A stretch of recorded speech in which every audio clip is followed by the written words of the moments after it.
السلام عليكم ورحمة الله وبركاته. نحمده ونصلي على رسوله الكريم. أما بعد فأعوذ بالله من الشيطان الرجيم. بسم الله الرحمن الرحيم. وجوه يومئذ ناعمة لسعيها راضية في جنة عالية. صدق الله المولانا العظيم.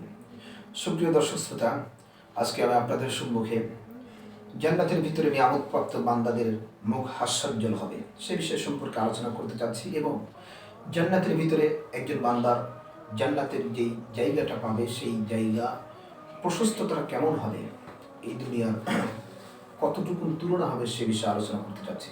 সম্মানিত উপস্থিতি, আমরা জানি কোরআনে কারিমে আল্লাহ পাক সূরাতুল গাশিয়ার ভিতরে দুই শ্রেণীর মানুষের কথা আলোচনা করেছে। একটি হলো নিয়ামতপ্রাপ্ত বান্দা, আর একটি হলো ভীতি সন্ত্রস্ত যারা আক্রান্ত হবে তাদের ব্যাপারে।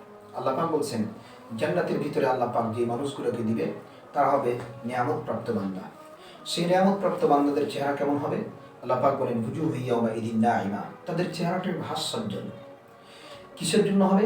আল্লাহ পাক পরবর্তী আয়াতে কারিমার ভিতরে বলছেন লিসাইহা রাদিয়া, তারা সন্তুষ্ট চিত্তে আল্লাহ পাকের জন্য ইবাদত করার কারণে আল্লাহ পাক তাদের জন্য রেখেছে ফি জান্নাতিন আলিয়া, জান্নাতের ভিতরে তাদের জন্য উঁচু মাকাম রেখেছেন।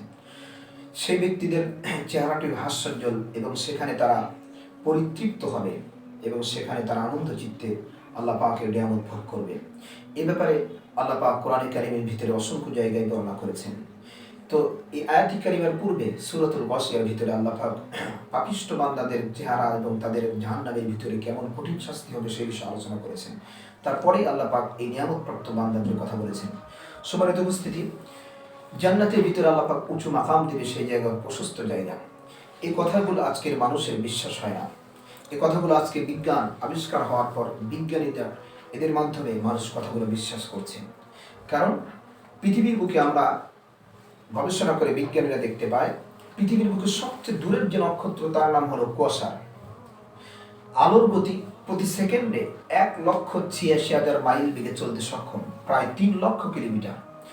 কোনোদিন যদি এমন কোনো যানবাহন আবিষ্কার করা সম্ভব হয়, কোনো ব্যক্তি সেই কুয়াশা পর্যন্ত পৌঁছতে চায়, তাহলে দুনিয়ার সাধারণ সময় লাগবে 10,000 কোটি বছর সময় লাগবে সেই কুয়াশার পর্যন্ত পৌঁছতে।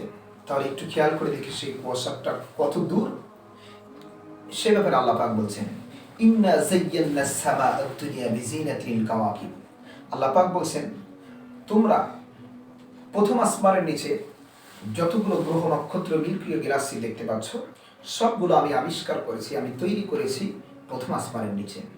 সম্মানিত উপস্থিত, তাহলে প্রথম আসমানের নিচে যদি এত দূর নক্ষত্র হয়, যে নক্ষত্র পৌঁছতে মানুষের স্বাভাবিক সময় লাগে 10,000 কোটি বছর, তাহলে দ্বিতীয় আসমান, তৃতীয় আসমান, চতুর্থ আসমান, পঞ্চম আসমান, ষষ্ঠ আসমান, সপ্তম আসমান পর্যন্ত পৌঁছতে কত সময় লাগতে পারে? এই জন্য অনেকেরই বিশ্বাস হয় না যে আল্লাহ পাক এই দুনিয়ার 10 দুনিয়ার সমান জান্নাত দিবে। কিন্তু আজকে বিজ্ঞান আবিষ্কার হওয়ার পর পৃথিবীর মানুষের বিশ্বাস হচ্ছে যে আল্লাহ পাক জান্নাত কত বড় প্রশস্ত করে দিবে।